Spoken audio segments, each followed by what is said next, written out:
तो आज की क्लास में हम प्रजनन अंगों के बारे में बात करेंगे। अच्छा, प्रजनन अंग क्या है? गाय और बैल के शरीर के अंगों के बारे में जब हमने पढ़ा था तो उसमें हमने सारे अंगों को देखा था, सारे सेम थे, किसी में डिफरेंस नहीं था। जहाँ डिफरेंस की बात आती है, हमें कौन से ऐसे अंग हैं जो अलग पाए जाते हैं, वो हैं ये प्रजनन अंग। क्लियर? अब इन प्रजनन अंगों में क्या होता है?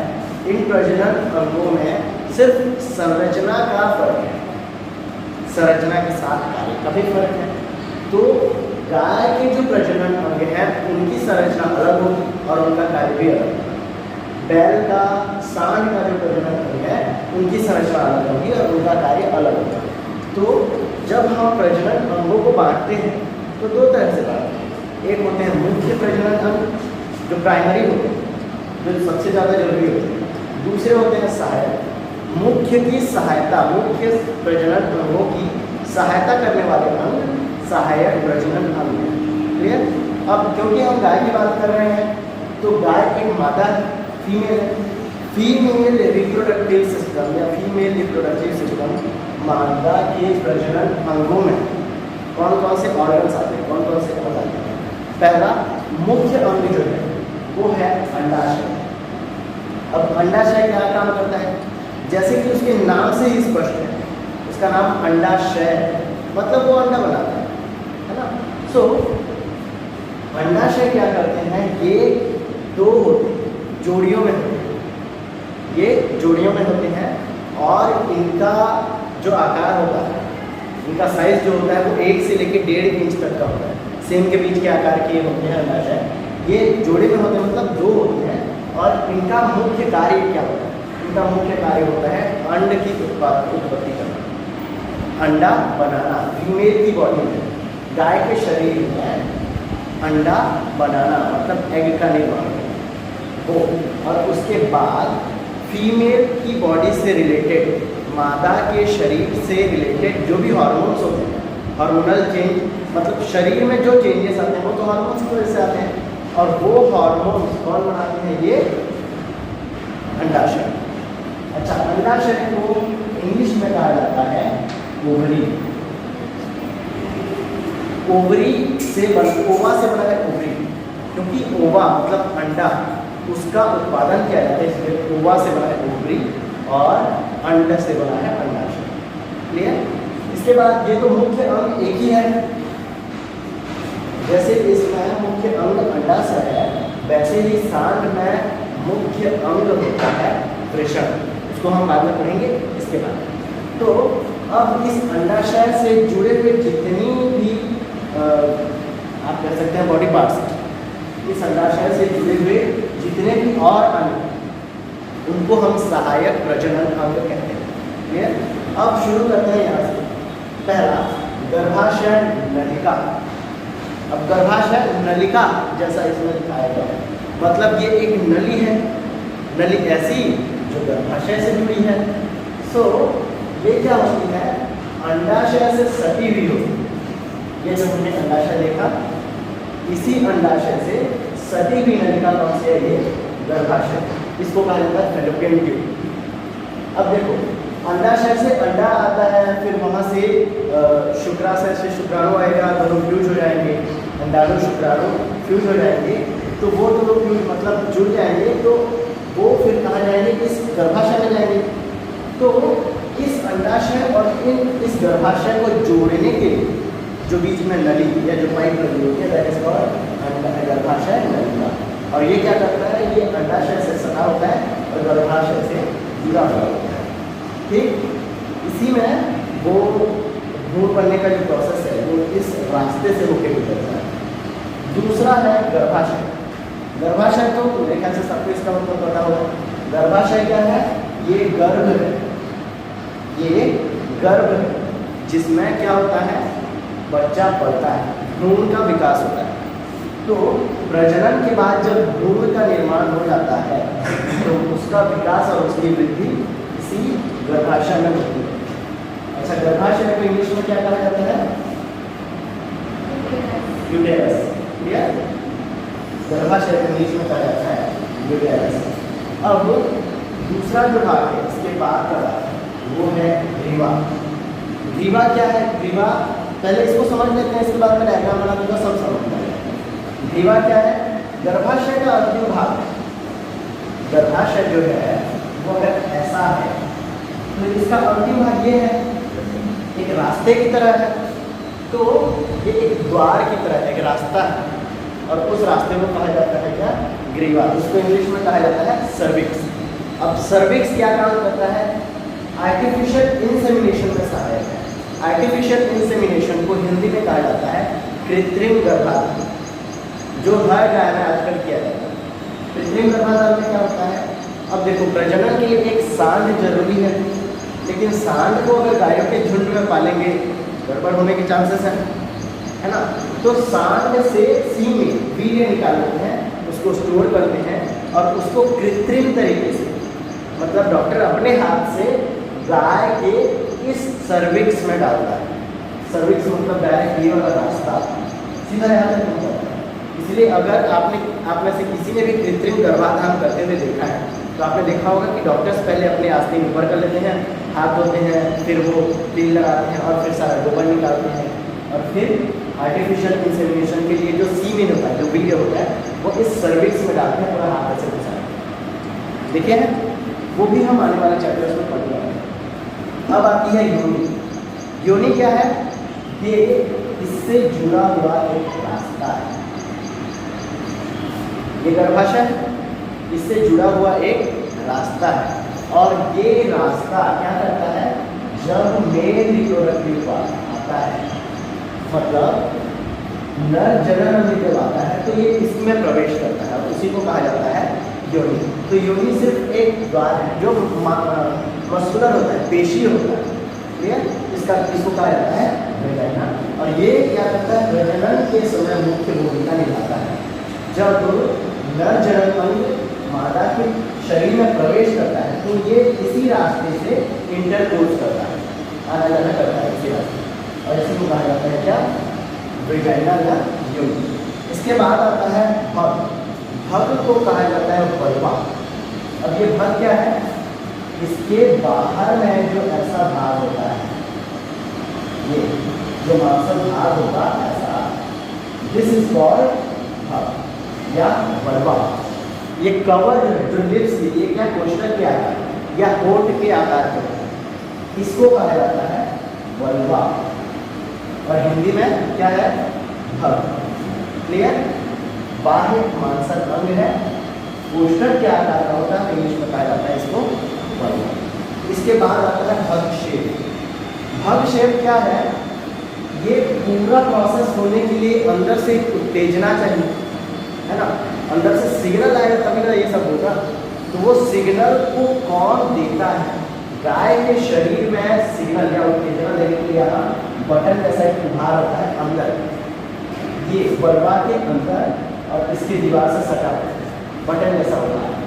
वो उभार क्या करता है? वो स्टिमुलेट करता है, वो एक तरह का स्विच है, बटन के समान उभार होता है, ये उत्तेजना प्रदान करता है। इसका मतलब क्या?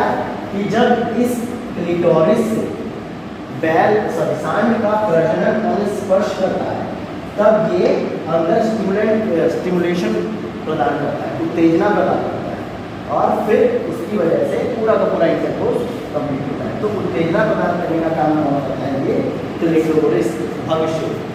ठीक है। इसके बाद लास्ट में मैं जो पढ़ा रहा हूँ योनियावर, ये योनियावर इस योनि में ही होता है। ये एक पतली झिल्ली है जिसको कहा जाता है हाईवे, एक तरह का पर्दा होता है, और वो पर्दा कहाँ होता है? वो पर्दा होता है इस योनि वाले मार्ग में, यहाँ बहुत पतली झिल्ली। जब प्रजनन होता है और इसमें वो मेल रिप्रोडक्टिव आर्गन, नर जनन अंग जब इसमें प्रवेश करता है तो ये झिल्ली टूट जाती है, उसी झिल्ली को कहा जाता है हाईवे, पर्दा, पतली झिल्ली, योनियावर। अब योनियावर को अगर डिवाइड करेंगे ना दो शब्दों में, तो योनि आवरण, योनि का आवरण, ये योनि है, इसके अंदर किसी भी चीज़ को जाने से कौन रोक रहा है? ये हाईवे या योनियावर। अब जब यहाँ इंटरकोर्स होता है या मेल रिप्रोडक्टिव ऑर्गन प्रवेश करता है, नर का जनन यहाँ प्रवेश करता है, तो ये टूट जाता है। क्लियर? और ये गाय में ऐसा होता है, गाय में ऐसा होता है, मनुष्यों में कभी कभी ये जो है ज़्यादा खेल कूद करने की वजह से, साइकिल चलाने की वजह से भी टूट जाता है। तो this is all about female reproductive organs. हमने ये तो देख लिया कि सहायक प्रजनन अंग और मुख्य प्रजनन अंग जो है उनके क्या कार्य हैं। क्लियर? अब अगर हम बात करें इस पूरे डायग्राम, तो ये पूरा डायग्राम जो है ना, ये प्रजनन अंगों को दर्शाता है। मतलब ये कि जहाँ से प्रजनन शुरू होता है, जहाँ खत्म होता है, बच्चा जहाँ बनता है, उस पूरे प्रोसेस में जो अंग भाग लेते हैं वो प्रजनन अंग है। क्लियर? अब हम बात करते हैं शुरू से। यहाँ ये द्वार है, रास्ता है, जो बाहरी अंग है। क्लियर? किसका है ये? गाय का है। इसके ऊपर जो है गुदा द्वार होता है, जहाँ से गोबर निकलता है। गुदा द्वार के जस्ट नीचे होता है ये भग। भग जिसको इंग्लिश में कहा जाता है वल्वा। ये कोष्ठाकार होते हैं, कोष्ठक के समान होते हैं। क्लियर? ऐसे इसके अंदर और यहाँ ऊपर भग शेप होता है। भग शेप का मतलब होता है क्लिटोरिस। ये क्लिटोरिस कैसे होते हैं? उत्तकों के गुच्छे होते हैं जो क्या करते हैं? स्टिमुलेशन देते हैं, उत्तेजना प्रदान करने में ये काम आता है, ये क्लिटोरिस। अब क्या हुआ, यहाँ से थोड़ा और अंदर जाएंगे तो ये जो रास्ता दिख रहा है, ये जो मार्ग दिख रहा है, ये मार्ग दिख रहा है, ये मार्ग है योनि। यही मार्ग है योनि। तो अब जो नर जनक अंग प्रवेश करेगा वो इसी रास्ते से प्रवेश करेगा, इसमें प्रवेश करेगा। तो ये है योनि। योनि के लिए बीच में जो आवरण रहता है, जिसको मैंने कहा, जिसको आप क्या कहते हैं? योनियावर। हाइमेन जिसको हमने कहा है वो हाइमेन है योनियावर। ऐसा एक पर्दा होता है, एक पतली सी झिल्ली होती है ना, जो प्रजनन करते समय टूट जाती है। अब यहाँ से यहाँ वाला भाग, ये पूरा का पूरा भाग, ये पूरा का पूरा भाग योनि है। जब प्राकृतिक रूप से प्रजनन होता है, जब कोई सांड किसी गाय पर चढ़ता है तो वो अपना वीर्य इस योनि में ही गिराता है। क्लियर? वो वीर्य फिर आगे जाता है, अंडाणु से मिलता है और वो फ्यूज होकर फिर भ्रूण होता है। तो ये योनि क्या करती है? योनि एक रास्ता है, एक मार्ग है जो गर्भाशय में चलता है। क्लियर? गर्भाशय पहुंचने से पहले गर्भाशय का ये वाला छोर, पहला छोर, या अगर इधर से देखेंगे तो ये अंतिम छोर है, लेकिन ये एक रास्ता है, मार्ग है। इसको कहा जाता है सर्विक्स, ग्रीवा, सर्विक्स। गर्दन भी बोल सकते हैं, इसकी गर्दन भी बोल सकते हैं। अब यहाँ ये मुख्य द्वार है, इसके अंदर जाने के लिए, गर्भाशय के अंदर जाने के लिए। योनियावर हो गया, योनियावर है हाइमेन। अब बात करते हैं गर्भाशय। गर्भाशय एक बड़ा सा ब्लैडर है या थैला है जिसमें गर्भ टिकता है और इसको कहा जाता है यूटेरस। बच्चा ही बड़ा होता है। ठीक? इसके बाद इस गर्भ से जुड़ा होता है गर्भाशय नलिका। इसको कहा जाता है फैलोपियन क्या ट्यूब। ट्यूब मतलब नलिका, फैलोपियन ट्यूब। गर्भ से जुड़ा है इसलिए गर्भाशय नलिका। अब ये जाति कहाँ है? ये जाति है मुख्य प्रजनन अंग। जो मुख्य प्रजनन अंग है अंडाशय, अंडाशय को कहा जाता है ओवरी। तो ये जाता है ओवरी तक, मुख्य प्रजनन अंग पर। अब होता क्या है, यहाँ से जब अंडाशय में अंडाणु बनते हैं, है ना, ओवा बनता है। यहाँ से जब अंडाणु रिलीज होता है, ये फैलोपियन ट्यूब से होते हुए आ जाता है यहाँ आने के बाद हमें बाहर से जो या तो आर्टिफिशियल इंसेमिनेशन होगा, कृत्रिम रूप से होगा, या फिर प्राकृतिक रूप से होगा। प्राकृतिक रूप से हुआ है तो भी वही सीमेन आएगा, वीर्य आएगा और वहाँ से शुक्राणु पहुँचेंगे। और अगर कृत्रिम रूप से हुआ है तो भी वहाँ से शुक्राणु पहुँचेंगे। तो ये अंडाणु शुक्राणु मिलते हैं और उनमें निषेचन होता है। निषेचन क्या होता है? वो फ्यूज हो जाते हैं, एक दूसरे से मिल जाते हैं, फिर इसके अंदर प्रवेश करते हैं और यहाँ उस बच्चे की या भ्रूण की वृद्धि होती है। तो कुल मिला के जब आप इन अंगों को समझेंगे तो सबसे पहले आप चुन सकते हैं कि आपको इस बाहर से अंदर जाना है, अंदर से बाहर जाना है। अभी तो मैंने बाहर से अंदर वाला बताया, अगर आप चाहें तो इसका उल्टा भी लिख सकते हैं। मुख्य प्रजनन अंग से शुरू करें। क्या? पहला अंडाशय, अंडाशय क्या करता है, अंदर होता है, जोड़े में होते हैं, है ना, और जोड़े में होने के बाद इनसे जुड़ा हुआ एक ट्यूब होता है जो जुड़ता है कहाँ से, गर्भाशय से, उसको कहा जाता है गर्भाशय नलिका। फिर आता है गर्भाशय नलिका। गर्भाशय एक आशय है, एक खोखला जगह है जहाँ जो गर्भ है, जहाँ बच्चा बढ़ता है, उसके अंतिम छोर को कहा जाता है ग्रीवा। ये प्रवेश द्वार है या अंतिम छोर है किसका, गर्भाशय का। और इसके बाद ये जो रास्ता है, ये जो जगह देता है उसको कहा जाता है योनि। ये जो अंग है, ये मांसल अंग है, इसको कहा जाता है योनि। योनि में एक आवरण होता है, वो सिर्फ एक बार बनता है, पूरे जीवन काल में सिर्फ एक बार बनता है किसी भी मादा में। ये एक बार टूटने के बाद फिर से नहीं बनता है। तो ये कब टूटता है, जब प्रजनन होता है गाय में, तब ये योन्यावर हाइमेन टूट जाता है। इसके बाद आता है क्लिटोरिस की तरफ। क्लिटोरिस क्या है, ये ऊतकों का समूह है, बटननुमा संरचना है, अंदर पाई जाती है और ये उत्तेजना प्रदान करने में सहायक है। फिर सबसे बाहर वाला जो कोष्ठाकार या कोष्ठकनुमा जो संरचना होती है, मांसल संरचना, उसको कहा जाता है भव या फिर बर्भ। Clear? This is all about the reproductive organs of a cow. अब इससे पहले क्योंकि हमने गाय के प्रजनन अंगों के बारे में देखा है, गाय मादा है, मादा प्रजनन अंगों के बारे में हमने देख लिया है, उसके कार्य लिख लिए हैं, डायग्राम भी बना लिया है। अब हम देखेंगे नर जनन अंग। नर जनन अंग में अगर गाय मादा है तो नर कौन है, सांड, है ना। तो सांड के प्रजनन अंगों के बारे में हम अब पढ़ने वाले हैं। सो इसको भी वैसे ही डिवाइड करेंगे दो भागों में, एक मुख्य अंग और दूसरा सहायक। मतलब मुख्य अंग के लिए जो सहायता देती है वो क्या है, सहायक है। तो नर जनन अंगों में मुख्य अंग कौन सा है, वृषण। वृषण, क्लियर? अब ये वृषण क्या है, जैसे वो अंडाशय था, तो वृषण एक तरह का शुक्राशय है। शुक्राशय में क्या होता है, शुक्राणु का उत्पादन होता है। अंडाशय में अंडाणु का उत्पादन हो रहा था और हार्मोन बन रहे थे। क्लियर? शुक्राणु को शुक्राशय में या फिर वृषण में क्या होगा, शुक्राणु का उत्पादन होगा और हार्मोन्स बनेंगे। क्लियर? क्योंकि अंडाशय दो थे तो शुक्राशय मतलब वृषण भी कितने होंगे, दो। दो अंडाशय थे, दो शुक्राणु हो जाएंगे, सॉरी दो शुक्राशय वृषण हो जाएंगे। उनका भी काम वही, शुक्राणु का निर्माण और हार्मोन का निर्माण करना, हार्मोन का उत्पादन करना। अब ये जो वृषण है ये किसमें होता है, ये एक थैलेनुमा संरचना में भराया हुआ होता है। देखो अंडाशय जो होता है वो तो शरीर के अंदर होता है, तो उसके लिए कोई कवर की जरूरत नहीं पड़ती।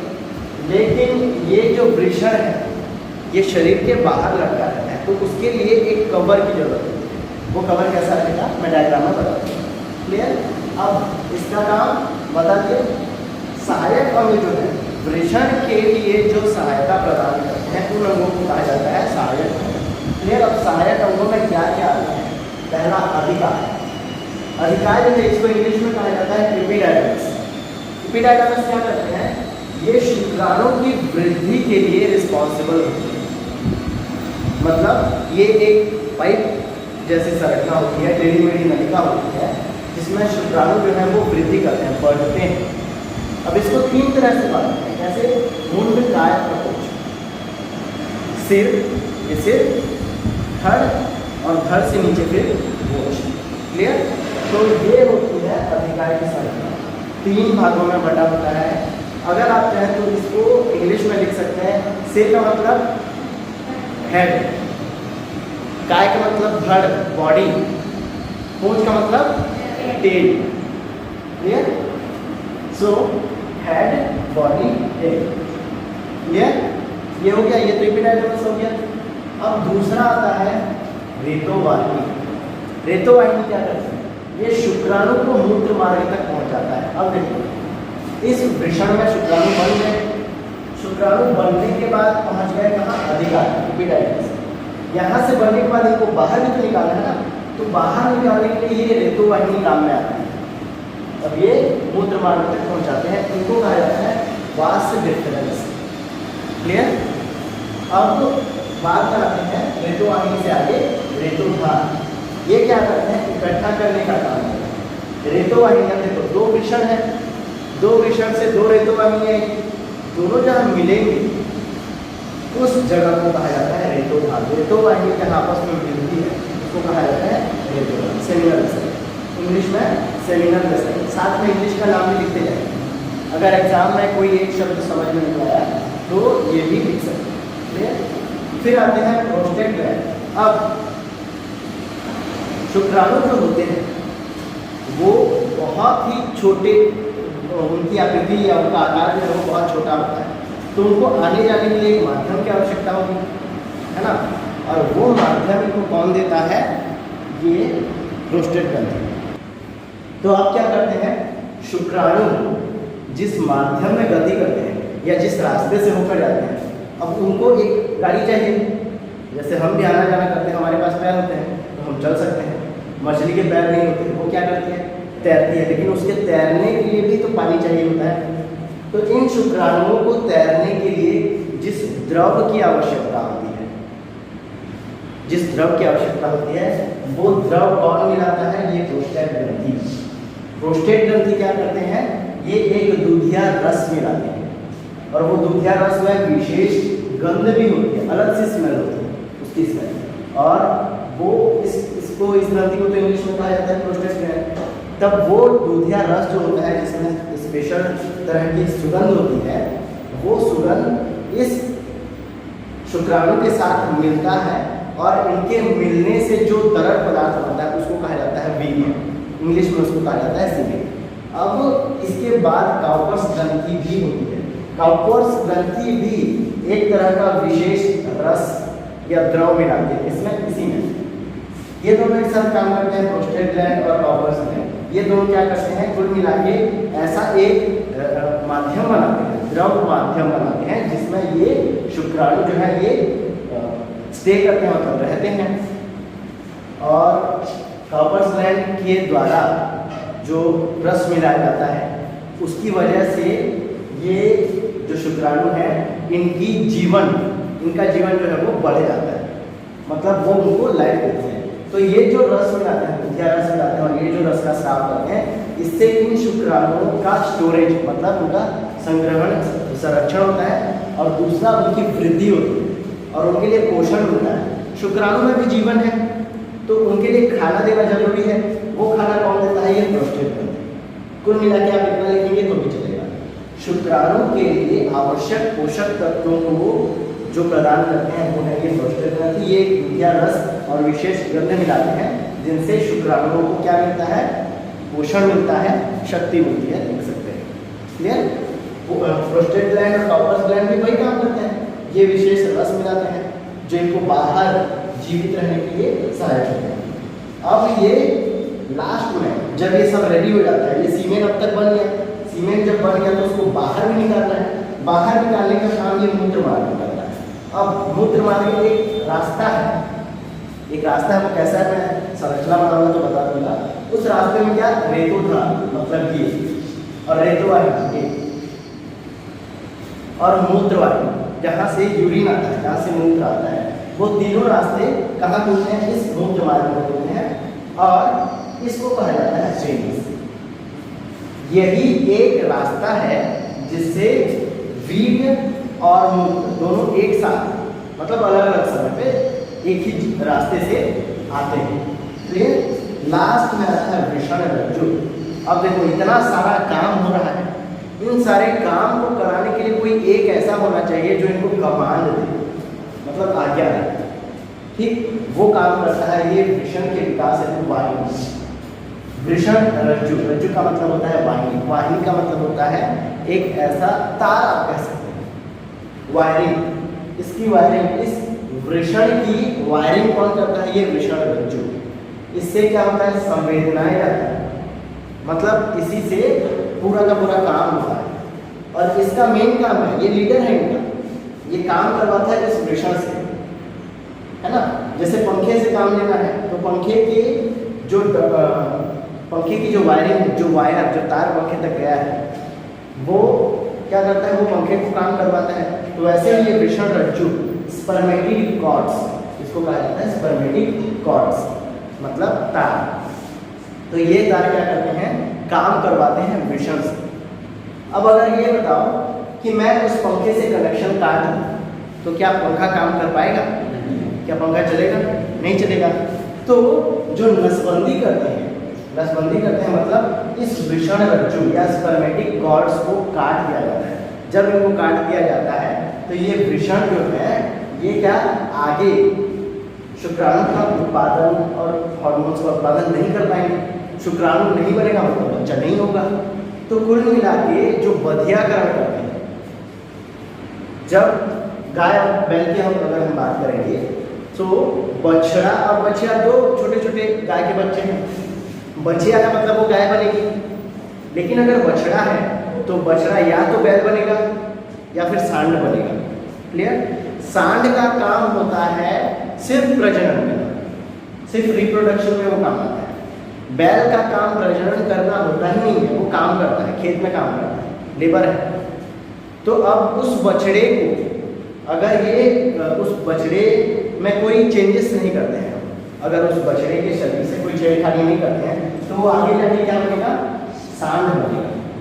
लेकिन अगर बछड़े के इस वृषण रज्जु को काट दिया जाता है, स्पर्मेटिक कॉर्ड्स को काट दिया जाता है तो उसका बधियाकरण हो जाता है, उसकी नसबंदी हो जाती है और फिर वो क्या बन जाता है? वो बैल बन जाता है। क्लियर? तो फिलहाल इतना लिखिए, आगे देखिए इसकी संरचना। अब हमने नर प्रजनन अंगों को पढ़ा है, अब देख लेते हैं कि वो कैसे होते हैं। तो उनकी संरचना ऐसी होती है। जब हमने इसके बारे में पढ़ा था, अंडाशय के बारे में पढ़ा था, तो अंडाशय तो अंदर होता है, उसके लिए किसी चीज़ की जरूरत नहीं पड़ेगी। जब हम वृषण की बात करते हैं तो वृषण क्योंकि बाहर, शरीर के बाहर होता है, इसलिए वो वृषण जो है एक तरह के इस कवर में, थैलेनुमा संरचना में वो वृषण उपस्थित होता है।